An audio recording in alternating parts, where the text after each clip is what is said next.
Thank you very much to everybody for staying with us for this last session, where we're going to take a look at yet one more aspect of the transatlantic dialogue, and one which is causing, especially in Germany, some trouble, which is trade. And trade revolves at the moment particularly around the ongoing negotiations on a new trade investment partnership with the US, between Europe and the US. It's known as TTIP. We know that on this side of the Atlantic, there might be a vote this week on a trade promotion authority in Congress, in the House of Representatives, that would give the president some leeway and maneuvering room to conclude trade agreements and have just an up or down vote in Congress about the end result, which is clearly very helpful in these negotiations.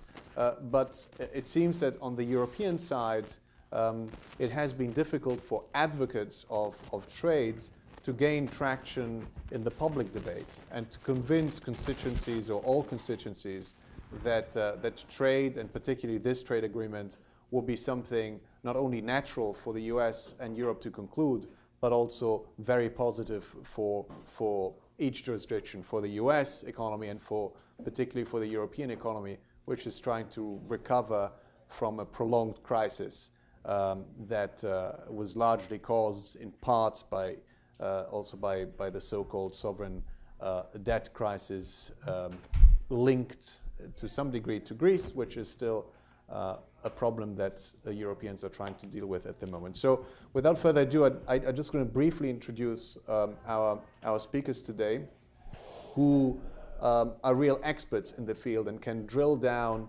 into some of the nitty-gritties of what is going on, and also how the debate is shaping, and what kind of reaction they receive when they try to advocate for trade, and particularly for this trade agreement. To my right, Elizabeth Livengood. She is with a German organization called RGIT, which basically represents German companies, big and small cap companies in the US. And as you know, German companies have a large footprint in the US in general, but in particular areas, more specifically in particular areas of the US. And Elizabeth is in charge of everything that has to do with trade. So this is, one of the many occasions where she can get the message out and explain what is happening, because she is, of course, in touch with all these different companies all the time. And to her right, Matthias Kruse basically does exactly the same, but in the Rhine-Neckar area in Germany, which is I would say, sort of relatively, for people who know Germany a little bit, it's not too far away from Frankfurt. Right. And so Frankfurt is not only known for the financial industry, but also for a huge number of big cap companies, but also especially for SMEs that are present in your neighborhood. And you represent those views and those constituents. So it's going to be very interesting to hear at the local level how the debate around TTIP is evolving and adapting to some of the challenges that have been thrown out there, particularly in the German debate. And then we'll take a real look at the local realities. Connie Moran, she's the mayor of Ocean Springs in Mississippi, but she also is an economist and somebody who knows Germany quite well, having been, I think, a Bosch Fellow, right, in the Bosch past. Fellow, and I ran the state's European office. So you really can take the sort of the local reality, link the local reality of your town to this very big challenge, a transatlantic challenge that we're having at the moment. And last but not least, Stephanie Holland. She is the Director for International Policy at the US Chamber of Commerce, and the Chamber of Commerce is, of course, one could say, one of the early and most powerful advocates for this trade agreement, but in general for trade agreements. And the Chamber of Commerce has tried to stress, I think, from the very beginning, that this is something that the US needs and it's going to create jobs and new opportunities. And in a way, it's also sort of something that would be natural for the US and Europe to accomplish.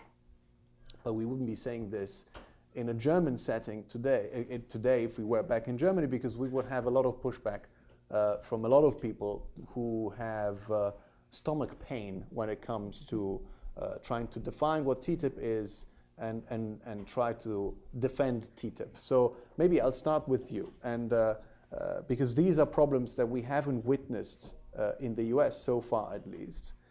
How do you explain that, and how do you link something that's in the eyes of many is still distant, not only in time but also distant in reality? They can't touch it, they don't know what it really means, to local realities of your constituents, of companies that you represent with very local realities? Great. Well, thank you, Alex, and thank you to AICGS for hosting this panel on trade. I look forward to having this discussion with my colleagues here today. I'll give a talk from the U.S. perspective, from the U.S. business community perspective, and why is trade a top priority for the U.S. Chamber and our 3 million members across the United States, including 98%, which are small businesses.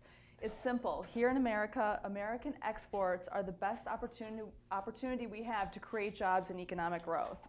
In recent years, trade in particular has been one of the few bright spots in the American economy. Exports have risen by more than 50% over the past 5 years, and this has generated 1/3 of our economic growth here at home. Nearly 40 million American jobs depend on trade, and more than 95% of the people, the consumers that want to buy something from us, live outside the United States. Today, more than 300,000 U.S. companies are exporting. 97% of them are small businesses, and they represent 1/3 of all merchandise exporting goods. However, this represents just 1 in every 100 companies, these small companies in the United States, and that number is growing.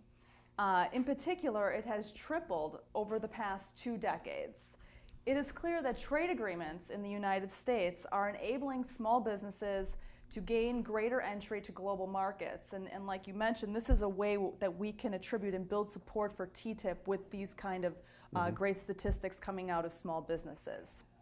And here in the United States, we have a very aggressive export agenda right now, with the U.S. Trade Representative's Office negotiating the TTIP and the TPP. The U.S. Chamber supports the TTIP and was a leading partner in conceptualizing this idea, specifically as it addresses goods, services, investment, procurement, and intellectual property. However, to make any of these trade agreements a reality, the United States needs to pass, and Congress needs to approve Trade Promotion Authority, otherwise called TPA or Fast Track. This is what the U.S. Chamber is pressing Congress on right now. And as we press Congress on this, we argue that with TPA, we will then get TPP and TTIP in time. TPA is the top priority at the Chamber, and we are in an all-out campaign for this right now. When we look at the local impact, I'd like to highlight, if it has not already been highlighted today, TTIP and the 50 states. This report that was done by the Atlantic Council, the Bertelsmann Foundation, and the British Embassy. This study estimates that all states will gain jobs and export growth under a comprehensive and ambitious TTIP. The whole of the United States could see a net employment gain of almost 750,000 jobs. That is equivalent to the entire working population of the state of New Hampshire. In the state of Virginia alone, where I reside, TTIP could create 21,000 jobs. The top four states with the biggest gains in terms of absolute numbers of jobs supported, no surprise, California, Texas, New York, and Florida. And the range of export increases per state spans widely, all the way from 187% export increases in South Carolina to 6% in West Virginia. And regardless, the average percentage per state is 33%. I want to dig into looking at one city in particular right now, and that's Atlanta. Look forward to your conversations, Mayor, shortly. As I mentioned, exports have played a central role in the ongoing U.S. economic recovery, particularly in top metro areas. Cities are taking a serious look at exports. Last week, Atlanta launched the Atlanta Metro Export Plan. In the U.S. Chamber, our federation partner in Atlanta, the Metro Atlanta Chamber, is a key partner in this launch effort. The reason Atlanta was picked for this work is because of the fear that it's not living up to its export potential. The state ranks as the 13th largest exporter, but the city of Atlanta ranks just 75 in the nation's 100 largest metro areas for export intensity. Brookings, working with JP Morgan, are working to inspire metro area leaders to create export plans. Atlanta, in particular with this program, they're going to look to Europe as they execute their programming across the area of Atlanta and work with small companies to create export strategies. And why are they looking to Europe? They see Europe as being very much in alignment with their strengths as well as their clusters, if you will, in terms of financial technologies, telecommunications, and knowledge-based sectors. Atlanta is very eager to host the TTIP negotiating round as a way to create a high-level dialogue to raise awareness in the city. And it's important for cities and states to talk about the importance of European investment in their jurisdictions as well. On the local level, this plan will be executed with a number of elected officials as well as nonprofit organizations. And these elected officials include the governors, the mayors, the county executives, the state legislators, and so forth. And many of these groups that I mentioned have association offices here in Washington that we talk to and work with on a daily basis on all things trade. And from the non-government side, we have, of course, the local chambers like the Metro Atlanta Chamber, the World Trade Centers, and district export councils. All these groups are instrumental in building the support for trade in their regions. Now, Atlanta joins a host of other cities that are going through the similar export plan. And these plans focus specifically on trade promotion, but there are many other ways to increase the export intensity, if you will, of the cities and states. And that's through trade policy initiatives as well. The House of Representatives is taking up a number of bills that look specifically at ways to coordinate the federal level export promotion programs with those on the city and state levels. There are 3 bills that are being considered right now. According to the National Small Business Association, the main reason small businesses do not export here in the United States is because they don't know where to start. They need a one-stop shop, if you will. On the federal level, the GAO has determined that the 17 federal agencies that have a hand in export promotion activities could be more effective with better coordination, elimination of duplicate services and activities, and a better allocation of resources. And this could trickle down to coordination on the state level too. Small businesses are the backbone of the US economy as well as Europe. And we work at the US Chamber with these small businesses to help tell their story of exporting. We talk to them right now in terms of collecting what we call our Faces of Trade stories. We've been doing this for over 20 years, starting with NAFTA, to talk about right now what are the challenges that they face with, in particular with Europe as we talk about the TTIP, and what are the opportunities that they see if we achieve a comprehensive and ambitious TTIP. Some examples include New Step in Ann Arbor, Michigan, and Health Enterprises in North Attleboro, Massachusetts. Health Enterprises, if I could just real quickly tell you about this company in Massachusetts, they manufacture finger splints that you would find in a pharmacy in the first aid aisle. These finger splints are registered with the FDA. Their challenge with selling into Europe is that they have to register their product with the Ministry of Health in every single European country. This costs them several $1,000s for each registration and many man-hours to complete the paperwork. Non-tariff barriers like these are serious impediments to increasing small business exports. Large companies have the resources to manage these regulatory requirements, but small businesses operate on very thin margins and have limited resources. In fact, with the elimination of TTIP and these non-tariff barriers, we are very strong believers that small businesses will see the EU as a promising market.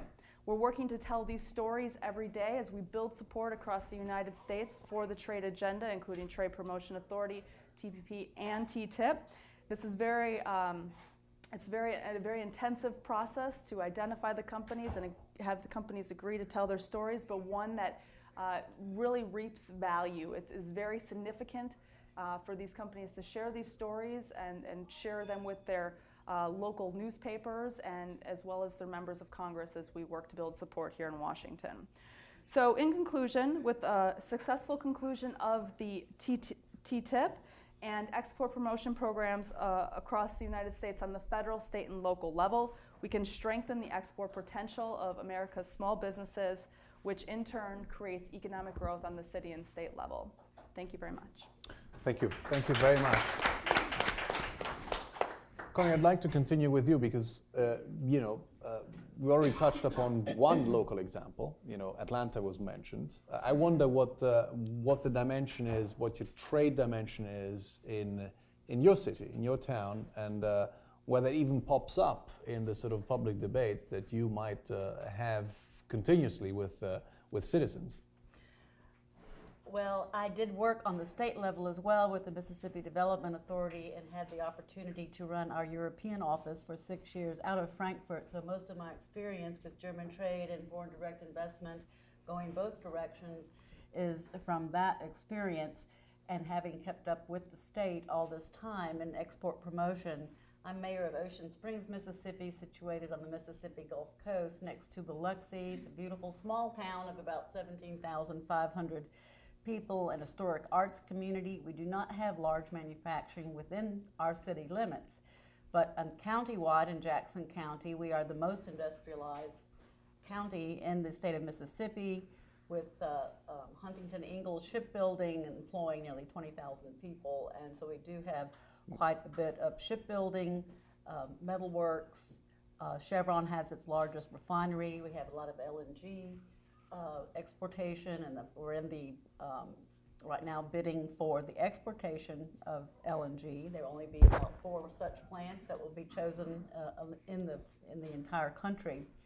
So on the local level with the city, it's not really on everyone's agenda. In fact, I would be hard-pressed to find at least 50 people in the whole state of Mississippi who even know what TTIP stands for. But it is my hometown. I'm from there, but I went to Georgetown University, and having had much experience also as an economist at the World Trade Organization in Geneva, I'm just a bit of a different anomaly when it comes to it from Mississippi.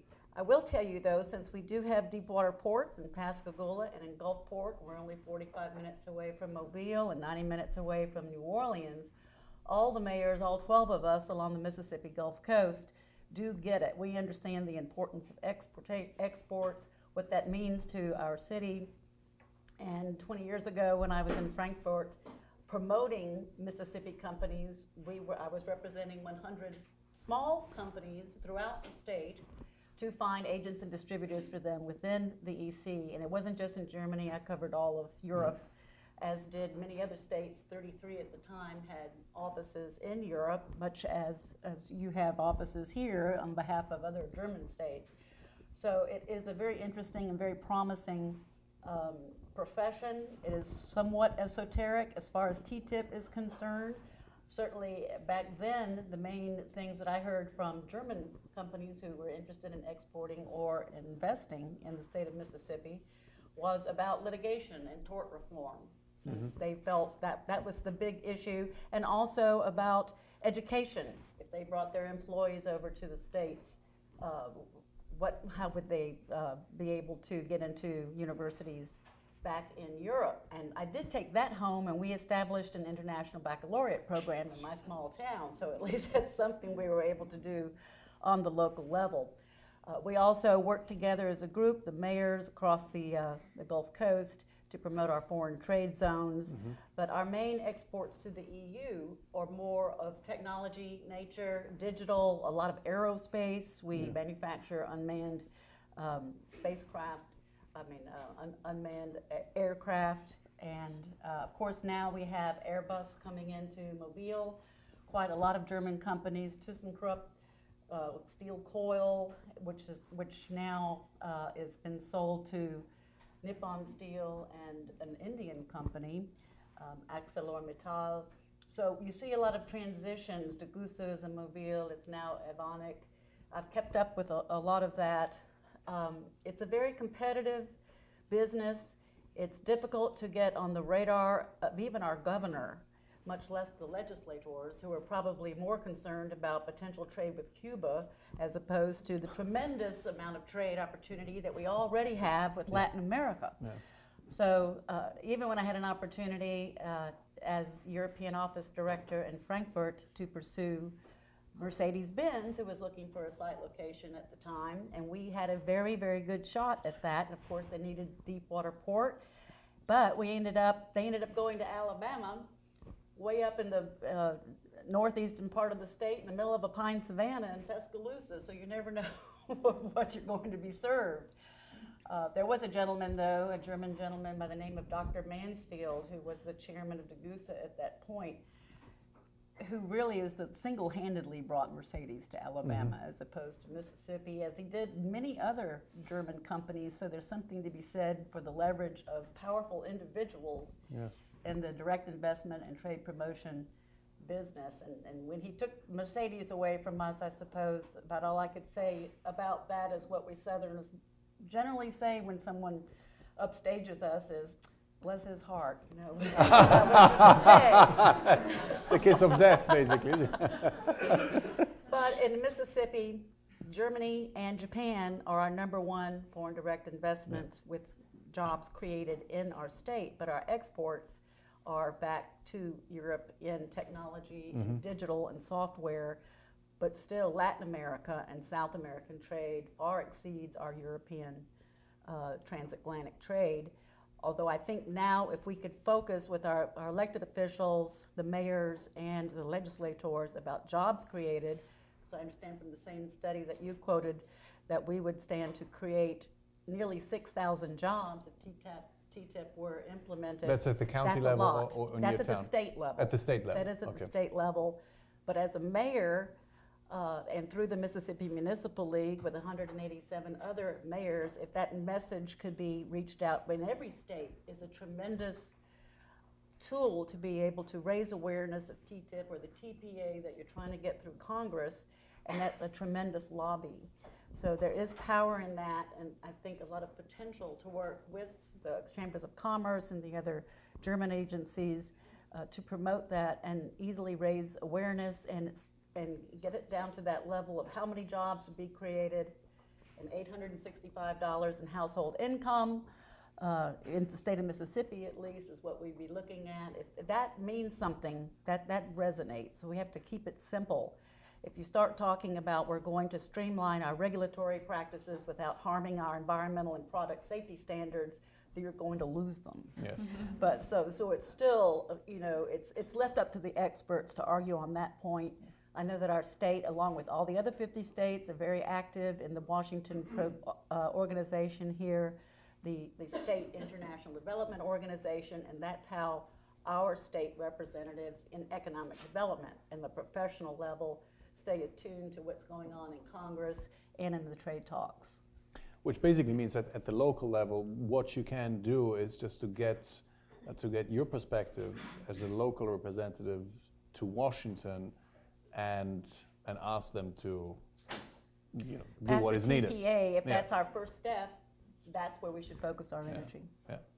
And Matthias, you know, this is it sounds like, you know, sort of on the U.S. side, you know, of course, Congress needs to act and do certain things, but there is not such a fundamental and sometimes vitriolic debate about the pro and cons of a trade agreement with the U.S. as it is the case in Germany.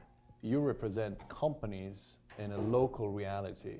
What are the challenges that you're facing, and how do you respond to those challenges when those, you know, that public debate takes place in your area, for instance? The public debate is taking place, it's true. I'm basically every fortnight on a panel like this. In general, I'm the advocate for TTIP then, while many times the others are against it. You have environmentalists sitting there, somebody who's consumer protection, and so on. Usually I'm discussing with social democrats or with Greens, or nowadays also with Christian Democrats.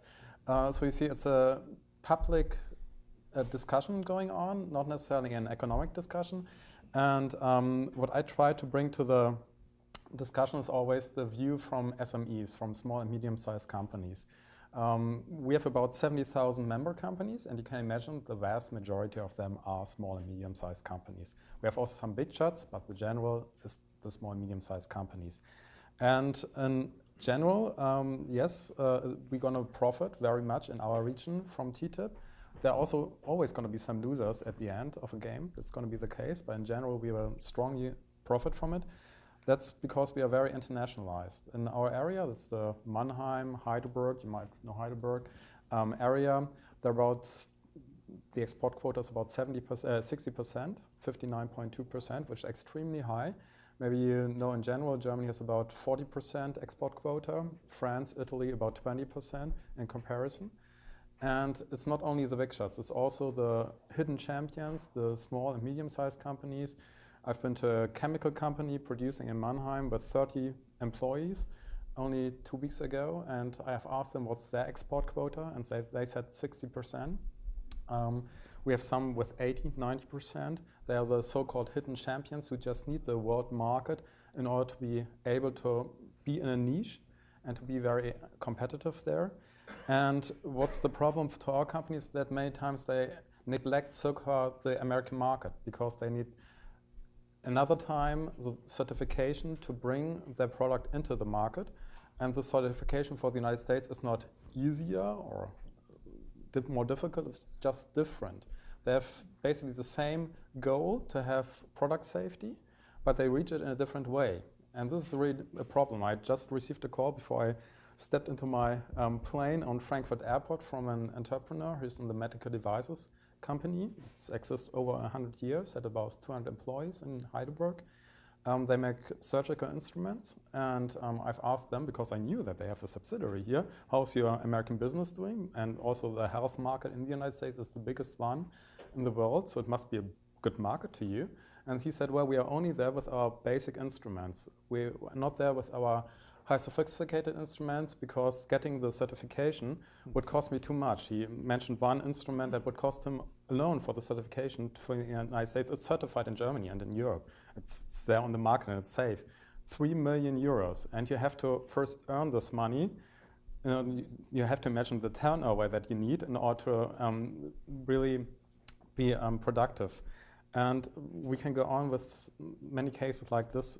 And that's why TTIP is so important to our companies.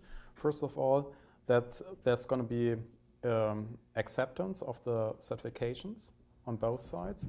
Then it's also, yes, it's still a tariff issue. There are about, on average, 3% industrial tariffs on products coming to the United States. That doesn't sound much. When you think in profits, it is a lot because you need a turnover. For example, our companies pay for 52 million euros each year on tariffs, US tariffs, just to bring it in there. The Baden-Württemberg companies as a whole, 650 million euros. They could spend it on R&D, they could spend it on employment, on much more sensible things. And it's vice versa. It's the same with American companies going to Germany. We're not any better. And another big step would be, there are many fields that are important to American companies as well as our companies. For example, Industry 4.0. I think you have a different, how do you name that in America? The Internet of Things. Internet of Things, basically, yeah. It's a hot issue. We are coming from the hardware side. You guys are more coming from the software side. Actually, it would be right to join and to make standards that would be world standards, after all, the globe blading. That would be about, makes also sense because there are 800 million people, consumers in this market. TTIP would help on that. Same would be the case with e-mobility. We in Baden-Württemberg are very, very car-oriented industry. And to plug in, for example, to recharge your battery, there are no plugs yet which are standardized, and you can go on like that many times. So it would make sense to join to be then in the same boat. Where we are maybe a little bit ahead of you guys are in public procurement. In Europe, public procurement is widely open. There are some thresholds, and when you reach those thresholds, as a city or as a state, you have to procure on a European basis. And my experience is, for example, we are public cooperative, and we have an incubator who is right now in Heidelberg doing such a procurement again. Yes, you have to fulfill certain criteria, but so far it has not really, it has been to the good at the end to us. And I think it would be good to the end of you too if you also open up your public procurement market. Concerning foreign investment, foreign investment is important to us, not in numbers. When you take a look, we have about 70,000 members, and maybe 400 to 500 are foreign owned. They are important employers though. And for example, the biggest company or the biggest employer in Mannheim, 7,800 employees, is from Switzerland, Roche Diagnostics. And John Deere, for example, an American company, they are employing 3,500 members, staff members at the European headquarters in Mannheim. So yes, there are some important employers from abroad. And we also are looking for new startups, for example, in the field of biotechnology. Heidelberg is well known for its medical advancement, and there's many biotechnology companies because they grow up with the time. At the moment, they are not important in job creation, biotechnology companies in our area, but they will eventually grow. Also, John Deere wasn't always this big, for example, or Roche Diagnostics, but they grow. And so foreign investment is important to us. We have the perception, though, that our economic environment that the regulatory that we have are attractive to investors, so that we won't gain too much on TTIP in this field. But yes, we are very interested, for example, because we know the United States are huge, they are big, and each state is different. Sometimes each county is different, and also the environment, the regulatory environment. And you might know that the World Bank each year makes a comparison of about 187 states on doing business, how easy it is to do business. And the United States are not really on top. They are on 41. And Germany's on 13. It's not really good either. It's good, but it's not perfect. And so for a medium-sized company, when they go to the United States, it's a real big effort. They really have to invest a lot. And this shot simply has to be on the target. If it's not on target, they don't have a second shot. Volkswagen, they could come back. They came in the 70s to the United States and they failed. And they came back and now they're trying to make it better. But a medium-sized company doesn't have a second shot. So they have to make sure that their investment is also safe and that they also can enforce contracts. And that's what we would be looking for as well in TTIP, that basically, regardless if you make an investment in Ocean Springs or in New York or in Seattle, it's going to be on the same leveling field. That's what we are expecting from TTIP. Yeah, thank you, Matthias. And Elizabeth, you can complete the picture basically. You are on this side of the Atlantic, but you are representing German companies, and in this case, large and small. And you're aware, of course, of the debates back in Germany, but you're well planted in this reality. How do you deal with TTIP in your daily professional life? And what is the core message that you try to get out? Sure, that's great. Well, you guys have now heard about U.S. companies in the U.S. and German companies in Germany. And I want to talk a little bit about European and German companies in the U.S. because I think they also have a very important role to play in sort of how we paint the TTIP picture. Alexander mentioned sort of my background, but for those of you that aren't familiar, RGIT sounds like a very strange acronym, but the reality is we represent the Federation of German Industries, BDI, and the German Chambers of Commerce, which my colleague is a part of. And they represent 80 regional chambers in Germany, and then BDI represents 37 different industry associations in Germany, from our automotive manufacturers to heavy machinery to textiles. So we represent sort of a broad swath of companies here in the US. And what does that mean in the US? It means that we have 3,500 German companies here in the United States, which employ 620,000 Americans and their different facilities throughout the country. And those numbers are also reciprocal. A similar number, I think it's over 600,000 Germans are employed through American subsidiaries in Germany. So you see a lot of, the relationship there is already quite strong. There's over $140 billion annually in two-way trade between Germany and the US specifically. And last year, I think it's actually 2012 is the most recent number we have, there was $280 billion worth of investment in the United States directly from Germany. So it's already very clear that we have a very, very strong trading relationship that goes back for many, many years, particularly for an economy like Germany, which is so dependent on exports. It's no shock that we would be, that business at least would be very excited about the potential that we see in the agreement. Well, we also think that TTIP has the potential to really deepen the ties that we already have and to make it easier to do business, not only for those companies that are already trading, but for those companies that aren't. And that's where we see the most potential here, is for all of our small and medium-sized companies who have excellent, high, innovative products in the European market and in the US who aren't currently able to export. And so I spend most of my time focusing on the broader issues of TTIP, but because today's panel focuses on cities and regions, I thought I would try and draw this down to sort of what these messages might mean for a municipality or for a county. The first thing that comes to mind is that investment follows trade. And the stronger the trade flows are, the more likely you are to see greater investment. And that's true on both sides of the Atlantic. And to sort of paint that picture, I thought I would again revisit the South. We're talking a lot about the South today. But the example of BMW in South Carolina. I think a lot of people are familiar with BMW's investment there, but I think we often forget what Spartanburg and what South Carolina looked like in the early 90s. Following NAFTA, they weren't doing very well. They lost a lot of jobs. They were very heavily invested in the textile industry. And as sort of a state and a region, they decided, well, we're not going to pay, we're not going to just complain about what's happened to us. We're going to figure out how we can capitalize on trade once again. And so the city and the state really thought hard about how to attract foreign companies through tax incentives, through having strong individuals that had good relationships with Germany to bring BMW to Spartanburg, South Carolina. And the University of South Carolina did a really interesting study a few years ago to look at sort of the impact that the BMW has had on the region. And they found that almost 17,000 jobs are attributable to BMW in South Carolina, in that region, to BMW's presence.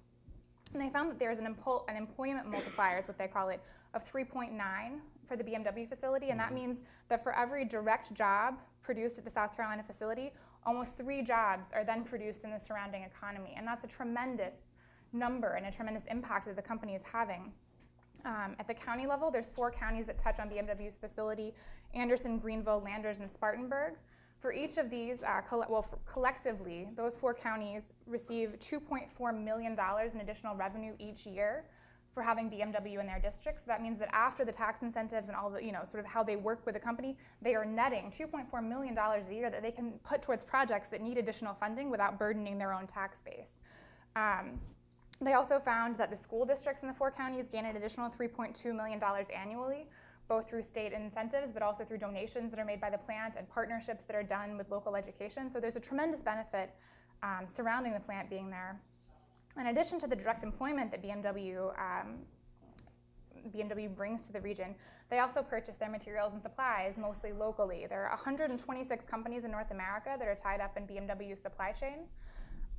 Since BMW founded their plant in Spartanburg, 27 new suppliers chose to relocate and open facilities in the greater Spartanburg region.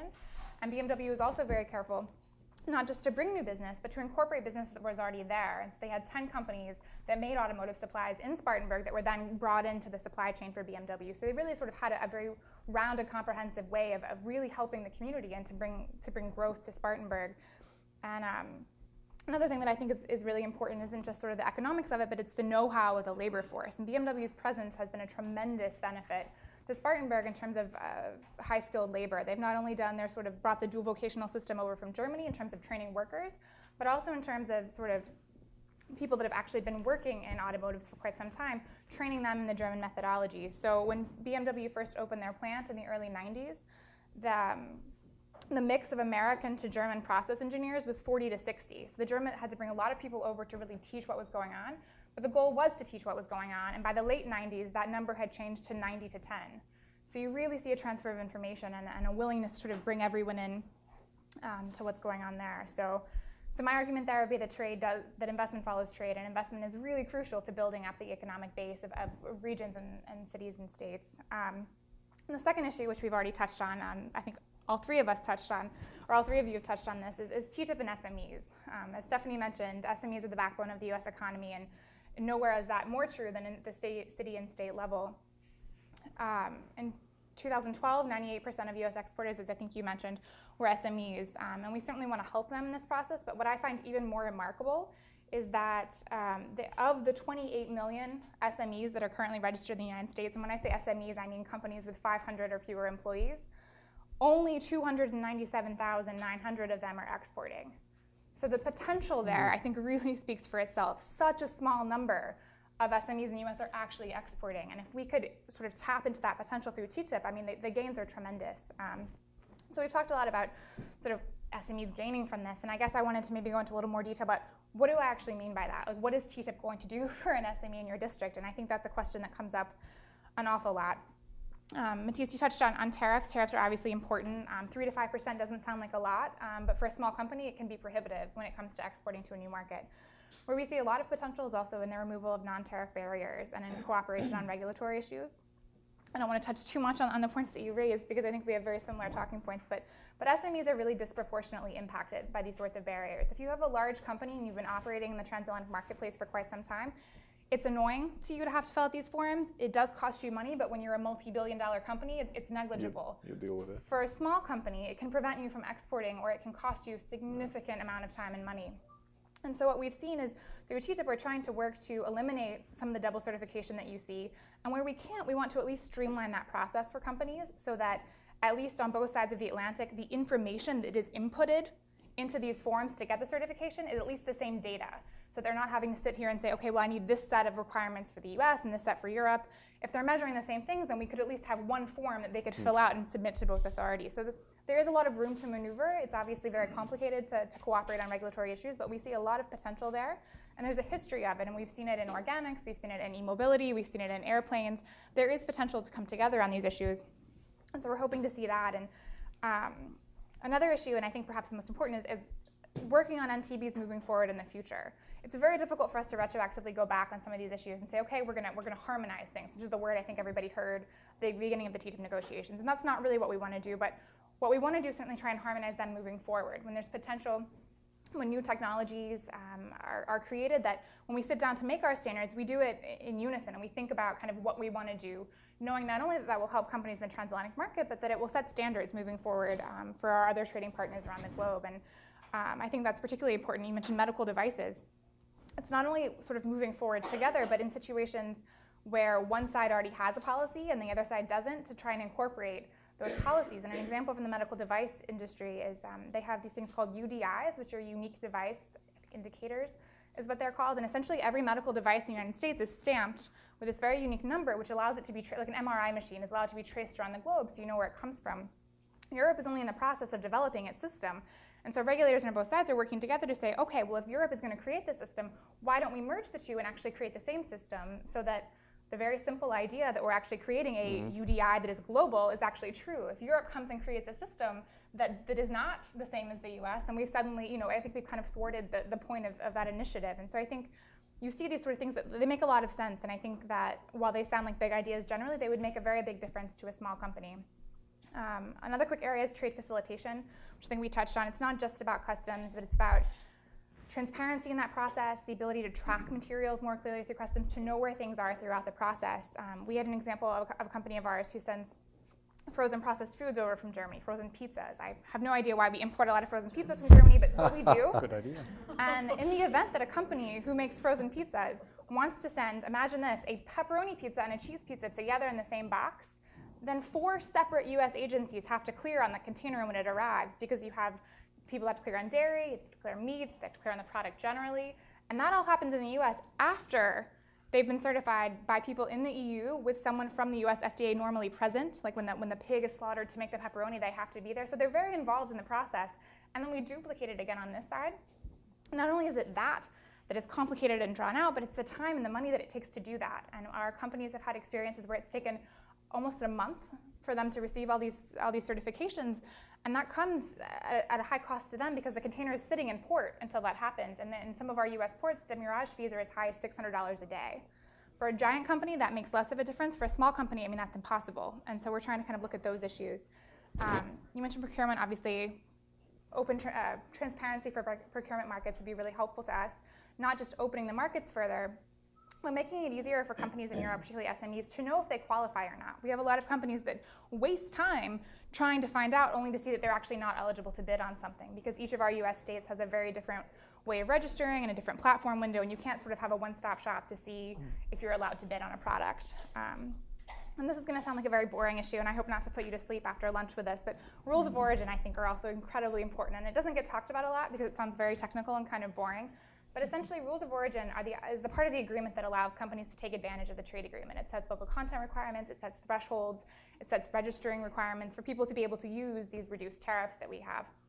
That's something that we're very keen to see in TTIP, is that we make very simple, clear, and easy to follow rules of origin, which we've not seen in a lot of our trade agreements, that actually allow SMEs to take advantage of the agreements. And we saw in the EU agreement with Korea that actually a lot of German SMEs weren't taking advantage of the agreement simply because when you're talking about the tariff being 0 to 5% of that good for an MFN tariff, if the cost of registering and the burden to that is very high, then the profits of actually using the FTA are very, very quickly eroded. So instead of saying that they would use the Korea agreement and having to register and go through this whole process, they would use the 3% MFN tariff and not have to worry with all of that. And so there is greater benefit for them in the agreement, but the time, it was far too cumbersome.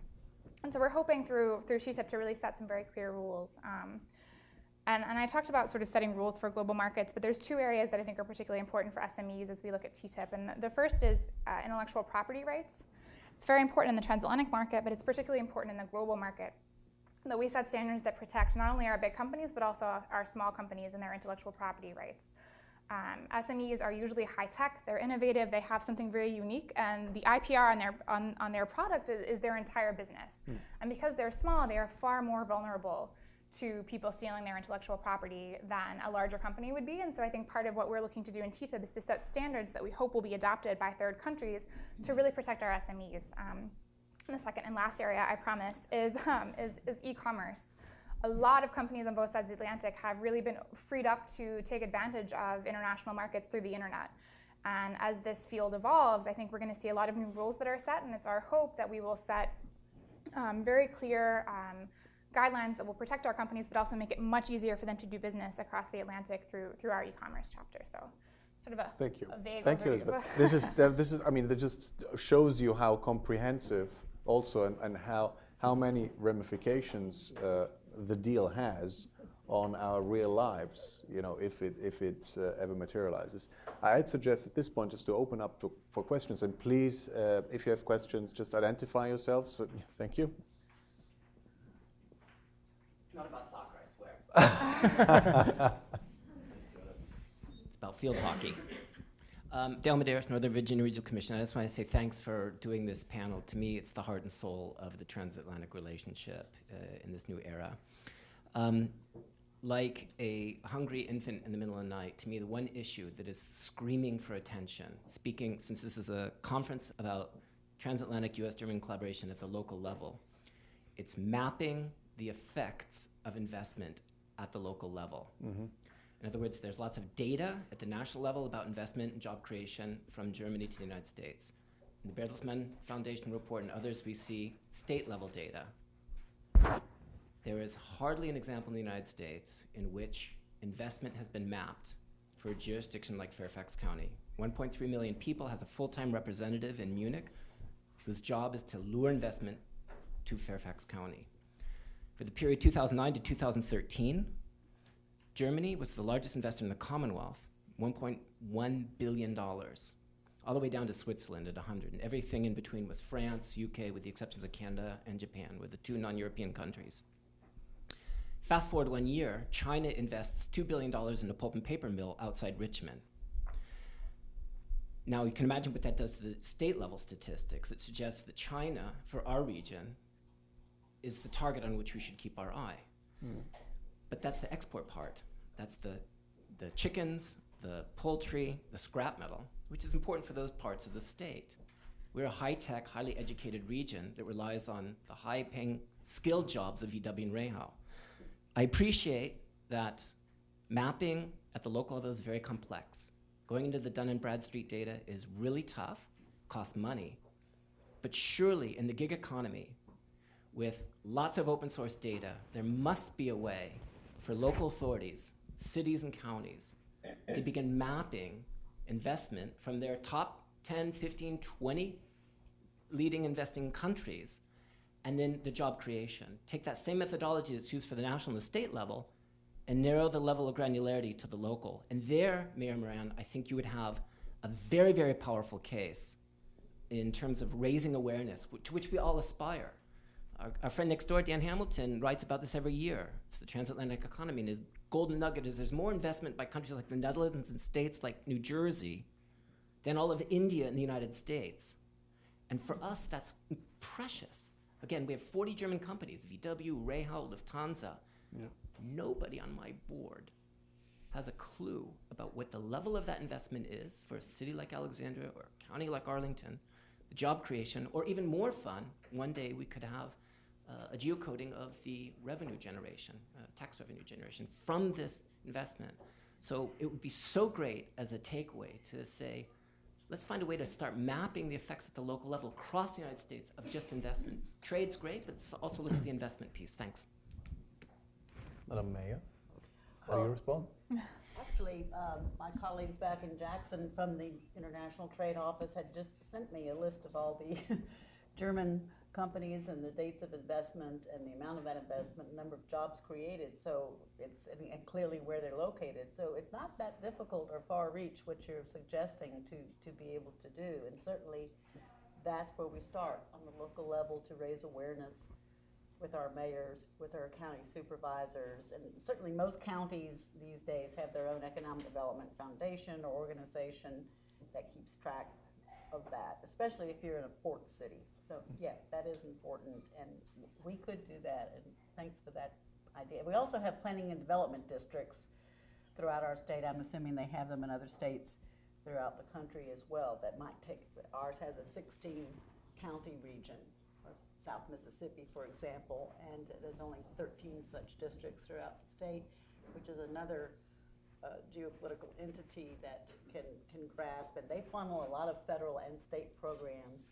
We, in our state and even in the city, we do use an SBA program called STEP, which we actually, it assists smaller, medium-sized companies to develop a strategic export plan. And that is the problem. They don't know where to start.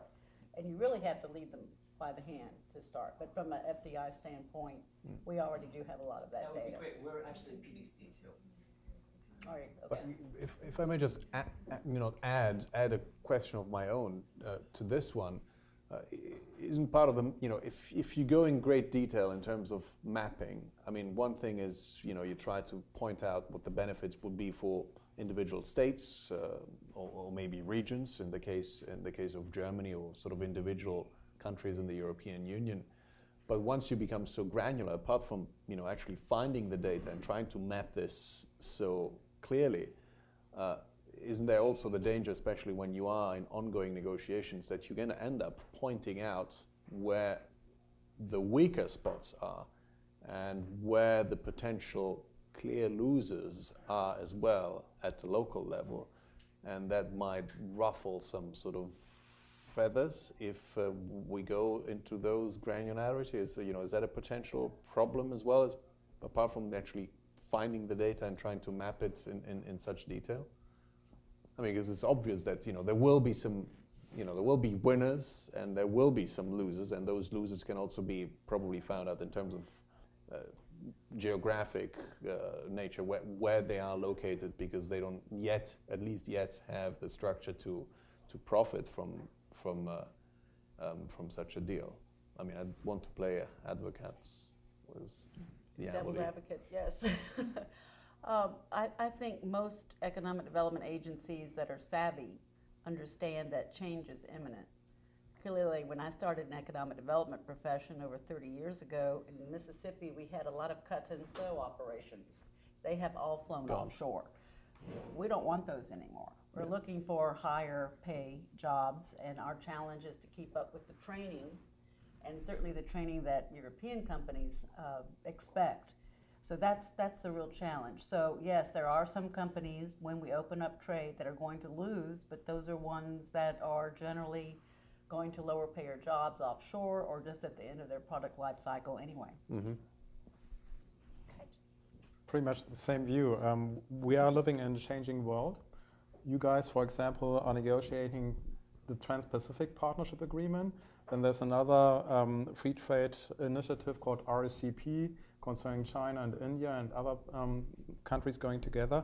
We're experiencing all the time, or our companies are experiencing it all the time, that the world changes and that they also have to change. And for us, it's important that they have a steady level of challenge and that it's not coming into steps. Mm-hmm. And if we make the steps too big, and that would happen if TTIP doesn't come, then it's maybe for one company easier at the moment, but not in the long term. And we are thinking rather in the long term because we are basically family-owned companies, and they think in decades and not in quarters. Yes. So it's a difference. I could just add to that quickly. I mean, I think we all sort of struggle a little bit with the question you're talking about, and I think it's less that we're going to see clear losers. I mean, if you look at TTIP in the 50 states, it's not that New Hampshire is going to really, not benefit from TTIP. Everyone's going to benefit, but it's relative benefits. Yeah. I think the same is true in the European Union. The studies that we've seen so far, everyone stands to gain. Some people just don't stand to gain nearly as much as others. And I think in some places the GDP growth is 0.03%, but if you're a country like France that has stagnant growth, 0.03 is something. So it's nothing, nothing to scoff at. But I think another issue that we face in sort of doing all these studies is how to quantify non-tariff barriers, because we're talking about removing these barriers, but it's very difficult to put a very concrete number on it. And I think we have to be able to communicate that message, but I think it's also on us to communicate some of the broader, kind of more simple aspects, where we don't just say it's going to be this many euros, a month in the pocket of average Germans, or it's going to be this many jobs in this very small province, but really talk more about what it's going to do for the companies in the district and kind of let that speak for itself. When you have an SME that comes in and slaps a binder this big on the table and says, this is what I have to do to send my organic face powder that I make on my farm in Alabama to Germany, if you could cut this in half for me through TTIP, it would help. That speaks for itself. And so I think part of that is also sort of how we communicate what we're doing. Yeah. Stephanie? No, I couldn't agree more. In Germany, usually it's not also a discussion about how many job creation there will be, but it's rather every entrepreneur also has an alternative, the zero alternative, to do nothing. And that would mean that we will lose quite a lot of jobs in Germany if we don't get TTIP. So that's what we are thinking about, not necessarily, because that always depends on how large the treaty will be, what it will all cover, and that's hard to say at the moment how many jobs will be created, but we'll be sure what we will lose. Yeah, but isn't part of the problem in Germany at the moment that since they're quite happy with the situation as it is, it's about preserving the status quo, and projections into the future don't have the same kind of sense of, don't instill the same sense of urgency as actually losing jobs and having economic trouble like in some of the other stressed European countries. Clearly is the case. I would say you're right to a certain degree, because when you take the European perspective, Germany went relatively smoothly through the world crisis in 2008 compared to other European countries. And for example, my region, we had before an unemployment rate of about 12%. Now we are at 6%, and we are still very high in Baden-Württemberg standards. Yeah. Usually it's about 4%. Also in the rural areas, in my area, it's about 3 to 4%. So job creation is not this important at the moment. It might be different in 2 or 3 years or 4 years. But at the moment, in comparison to Latvia or to Italy or to Spain or to Greece or Ireland and so on, they've really gone through a hole. And so they have a different perspective on the topic than we have at the moment. It's going to change again. Job creation is going to become important again, but not at the moment, unfortunately. Yes, please. I know nothing about TTIP, but I hear something about the German discussion about it. And one problem is nearly everybody knows the TTIP, but look for people who know what TTIP is, what is inside. So much people, some specialists. So it's a black box. And some people tell in this black box there are dragons. And if other people don't know what is in the black box, they can't argue.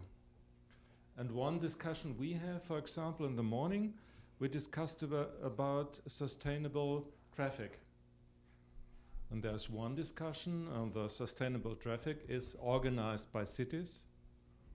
If we will have TTIP, the cities may be forced to sell the traffic of the city to a private American company.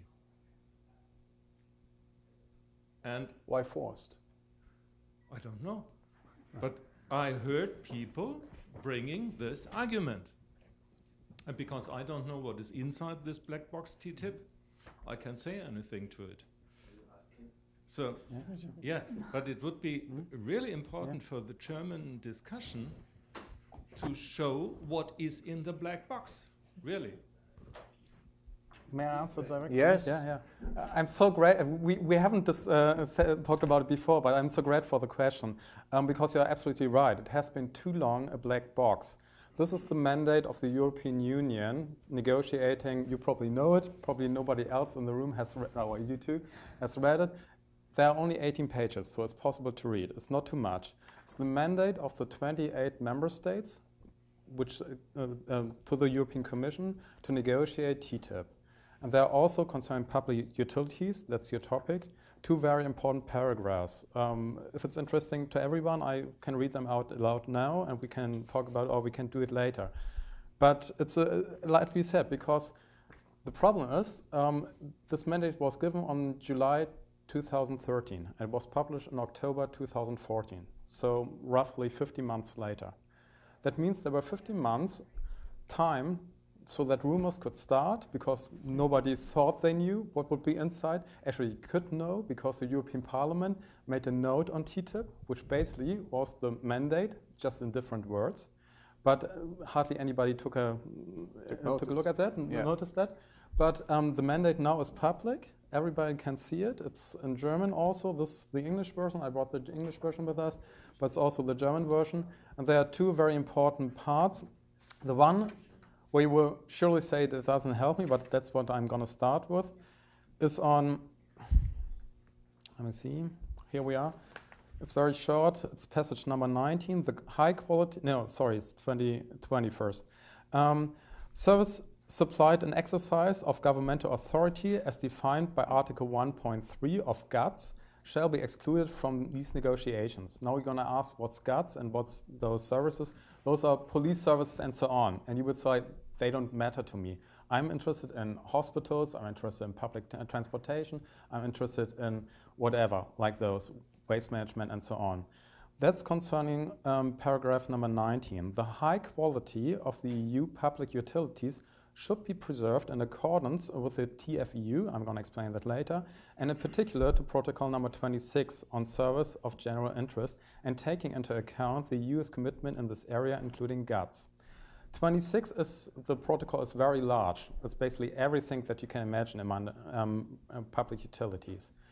And yes, it's a should paragraph, it's not a must paragraph, so there might be some room to even negotiate. But then you have to imagine this is not the first free trade agreement that Europe negotiates. We are negotiating for 20 years free trade agreements. And it's always the same passage in every mandate that the European Union gave to the Commission, and always the public utilities were excluded. So I'm asking you why it should be different this time. I'm pretty sure when the European Commission, when you talk with them, Mr. Schlegelmilch and so on, they always tell you, yes, this time again it's excluded. So for me it's pretty sure that's not going to be a real discussion, but you're right, there were 50 months where rumors could start, and they started, and it's hard to get them out of the world. And don't underestimate the mistrust that brought NSA. Right, definitely right. Yeah. Yes. It's possible to spy the mobile phone of Angela Merkel. Yeah. Hello, please. And it's possible to say, oh yes, this is right. Yeah. That brought so much mistrust. Oh, they can write all this. I don't read it. Maybe our American fans don't know this picture. Yeah. She even had to come out with her own smartphone that cannot be spied on. You're absolutely right. Yeah, you're definitely right. Yeah. And that influences the Yeah, you're right. Yeah, I see many hands. So, Basil, quickly, please. And so maybe we're going to lump to, we take a few questions. Well, my question's rather specific, but it deals with the issue of mutual recognition of standards. It sounded from your presentations, both on the European and the US side, that you would support mutual recognition of health and product safety standards, but I'm not sure. And what I wondered was, I could see this would be rather easy to do when you're dealing with EU-wide standards. But if you had to deal with the standards of 28 countries, it'd be rather difficult to get Congress to agree to, say, the standards of Bulgaria or Greece would be applied to the entire US. So could you just address the point of EU mutual recognition of US and EU standards? After all, we both have the same goal of protection. Okay, one, please. On this side? Well, okay. Just, since we're in Washington, I can't avoid having to ask this question. NAFTA has been brought up several times, and the person in Spartanburg who lost their job in making clothing, that's fairly personal. With some people argue on the left that NAFTA lost 1 million jobs, has contributed to income inequality in the United States. And then you have the people on the right who are actively trying to kill the Export-Import Bank, which returns money to the U.S. Treasury.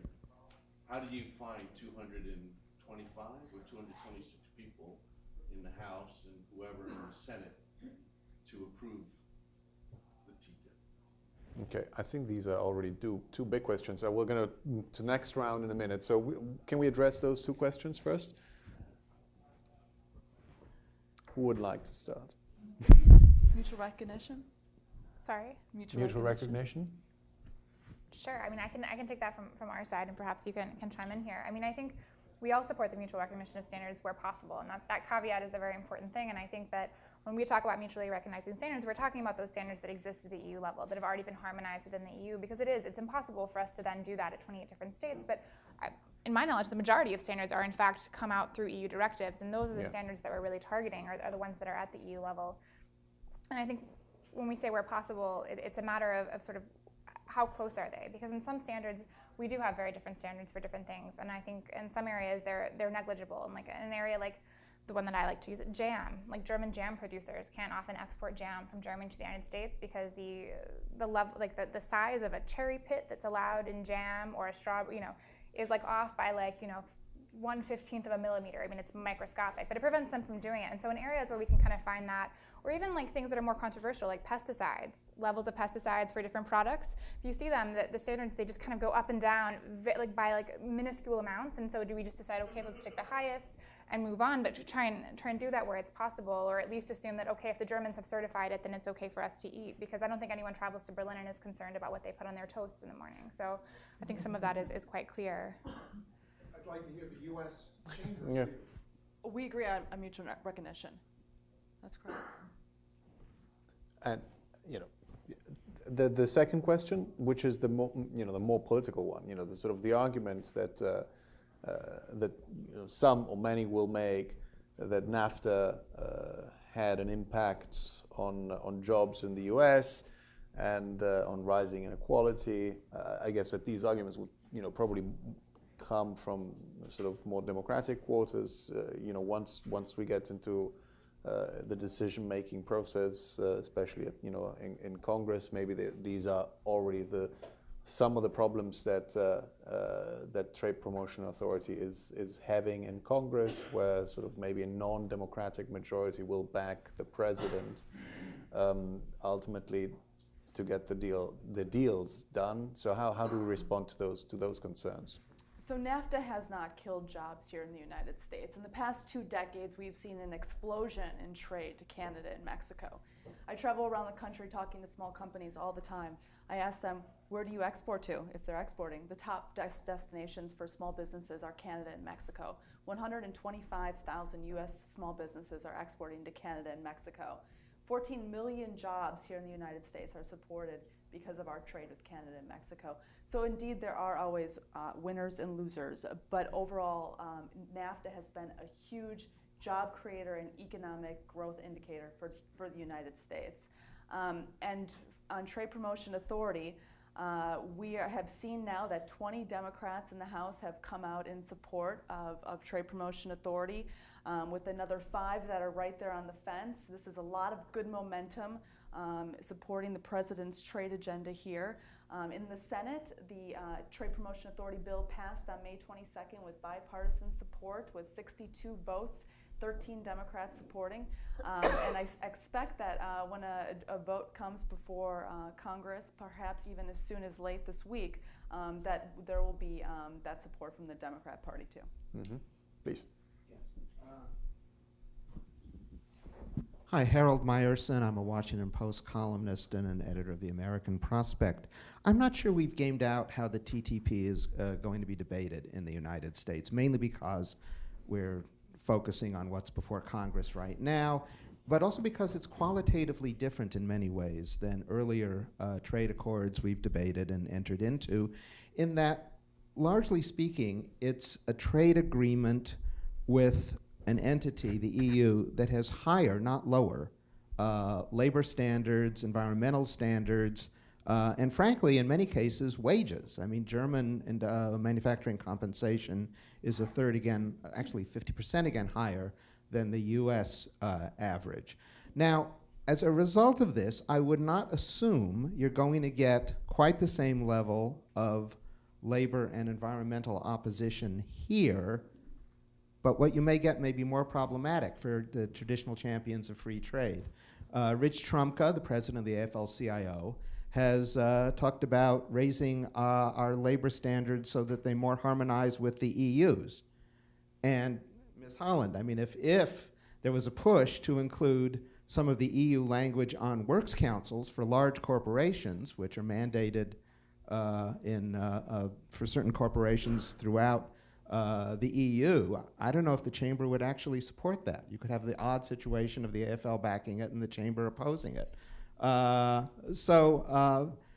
know, I mean, these are complicated questions, as witnessed by just the whole kerfuffle with Volkswagen in Chattanooga, where the company was backing a union, and I think actually they're going to get that. The UAW will get that union. So, comment on this, and Ms. Holland, how would you feel about raising labor standards, workers' rights, union rights as a result of the TTP? Well, I think the timing of this conversation is very relevant in Washington right now, given the debate on Trade Promotion Authority. Congress, for the first time since 2002, when TPA was last voted on, is having a serious conversation about trade and what the United States wants in these trade negotiations. So Trade Promotion Authority has 3 main parts, one of which is Congress is dictating what they want the negotiating objectives to be in our trade agreements going forward. And of these 150 plus or so, labor is looked at, environment issues are looked at, and so this is really in capturing what Congress wants now, today. So it is very relevant to the discussions within the TTIP because we're doing TPA for TPP and TTIP. So I think this is a very timely conversation. Can I ask a follow-up to this question? I mean, because primarily it seems that, since everybody's focused on TPP at the moment, the TPA is primarily seen as a tool to get TPP done and possibly passed, but perhaps some of the same political actors are not thinking down the road that the same Trade Promotion Authority will have an impact on TTIP as well, and TTIP has some of the features that one could argue go well beyond what TPP is all about, right? Absolutely, but in fact that is not the way we've been building support for Trade Promotion Authority across the United States. Since we seriously started working on TPA, building support for it last January when we thought Congress was going to take it up last year. In fact, all of our support for TPA is backed by the notion of TPP and TTIP, and that's just not from the U.S. Chamber and the business community perspective.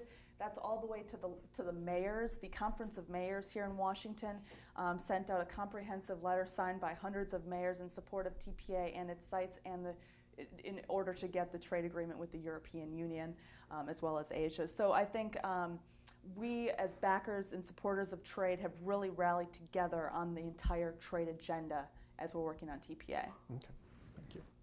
Really quickly, Yes. to support kind of Stephanie and what she was saying, and kind of your question on labor, but also your question on transparency. Like, I think sometimes in these discussions we lose track of what one actually negotiates in a free trade agreement, and we get caught up in these arguments that are really not relevant, because at its core, the whole purpose of a free trade agreement is to promote non-discrimination in trade, and we're not looking to privatize, Britain's National Health Institute. I can also not imagine an FTA where we sit down and say, oh, let's set up work councils in both countries. That the chapters that we have on these global rules sit down and they promote international standards. They promote what we've supported in the ILO. The same is true for environment, and I don't think that we have any reason to expect that TTIP would be any different. In fact, I know it won't be. And I think something that we often point to, and part of it is our fault, it's how we're communicating it. We're not doing, I think, a good enough job of actually explaining to people what we're talking about, because the people that are protesting in Germany, it's much easier to go out and say we don't like trade. It's much more difficult to go out and say we're pro-discrimination, because that's essentially what it is. And like, people would still do it, and you still have things that we do here in the US, things that we do in Germany that are in fact discrimination on a trade basis. But I think it's how we shape the narrative and how we talk about it. And in terms of transparency, you can look very clearly at the U.S. does not start negotiating from square one. And if you want to know what TTIP looks like right now, or at least what the U.S. offers look like, go on the USTR's website and pull up the Korea agreement. Because I guarantee you the baselines for every offer they've made start there and negotiate up. And so I think this idea that it's this big gray thing that no one's ever seen before is simply just untrue. And I think it's part of our job to communicate better the fact that the information is there, and then if people want it, they can get it. And what we've seen is that people aren't really that keen to actually have the details. And you talked about the commission documents, and we have statistics that show that once they put all of their negotiating documents on the internet, maybe 400, a very small number of people actually downloaded them. And so I think for us it's the challenge of how do we communicate trade, and how do we communicate what we could lose if we don't have it? Because to me that's the key in all of this. And you touched on that with sort of looking at what the Chinese are doing. We've set up these systems, and we've been trading between Europe and the US for ages and ages. But the system that we've set up for ourselves is a system from the early 90s. And what you see is that our trading partners around the world who have bought into this international multilateral trading system that we've sold to them, they've embraced it, and they're using it among themselves, and they're creating new agreements in Asia and in Latin America.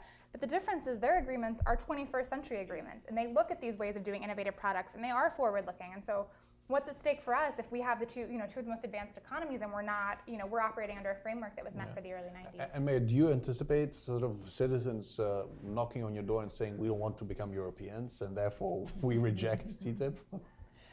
No, I think they would embrace it.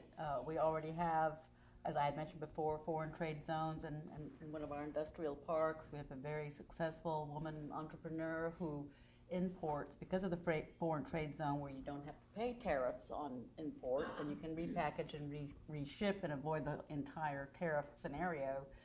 She repackages and ships pharmaceuticals all over the world, and it's now like 50 employees, and that's just one example of a small company, but home-based, small town, utilizing these concepts and understanding what it means to have no tariffs and have easier access to international trade. Mm-hmm.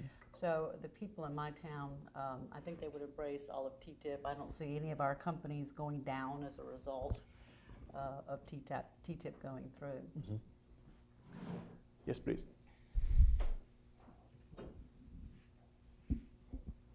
Thank you. Jack Warner, former senior official here in D.C. government. But also I'm an assessor for American National Standards Institute, ANSI. And ANSI has just started negotiations and discussions with Germany about how to harmonize standards and certification programs just between our two countries.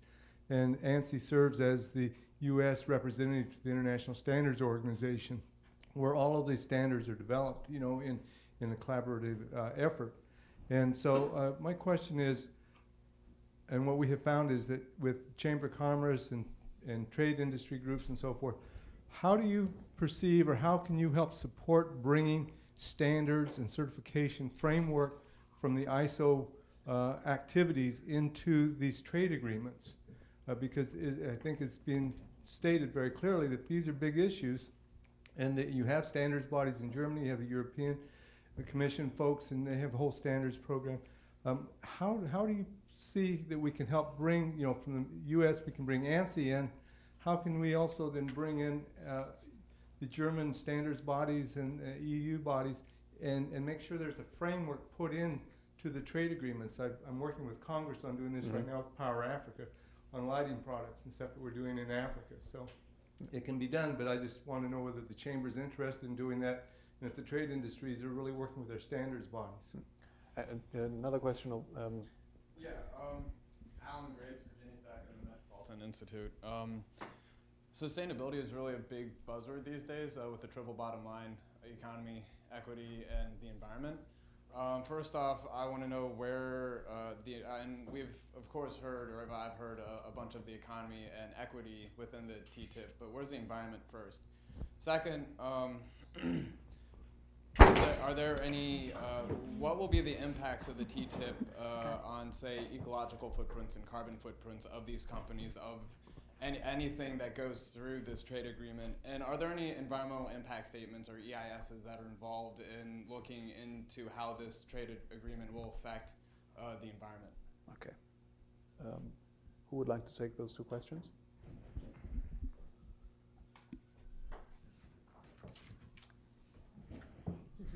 I can start if no one else is going to jump in there. In terms of the work that you're talking about on standards, on the German side at least, we're very acutely aware of what's happening there. And Dean, the German Standards Institute, invites us there to participate. Both of our principal organizations are there and sort of talking about what's feasible, because I think as you have these conversations, it's very important to make sure that you have industry input so that the practitioners are actually aware of what's happening and we get a sense of kind of what's feasible on both sides. But that kind of goes back to what I was saying about kind of where possible. And I'd be really interested actually in hearing more about your work, because I think when you get into the complexities of it, some things seem very clear and there are paths forward, and some things just simply because of the way that they were constructed, are going to be difficult to sort of go back and actually harmonize. Also because we have very differing opinions in the US and the EU as to what actually constitutes an international standard sometimes, with the US believing that if it's used internationally, then it's an international standard, and the EU relies very heavily on the ISO part of that. My colleagues at the Chamber work very closely with ANSI on the standards issues with the TTIP. Yeah, we've been working with you, but it's not going very well. I'll report that back to them. Okay, and the second question on the environment. Well, yeah, just quote again one of the mandate passages. There are many of them concerning sustainability, but this might be interesting. The agreement will include commitments by both parties in terms of the labor and environmental aspects of trade and sustainable development. Considerations will be given to measures to facilitate and promote trade in environmentally friendly and low-carbon goods, energy and resource-efficient goods, services and technologies, including through green and public procurement, and to support informed purchasing choices by consumers. And there are other passages as well. And NGOs are always part of the negotiations. There are, for example, advisory groups at the European Commission with consumer protection groups, with environmental groups, and so on. Also on the national level, we have the same one at our BMWI, the German Ministry of Economy. They're involved at the European side. I know about the American side, but on the European side for sure.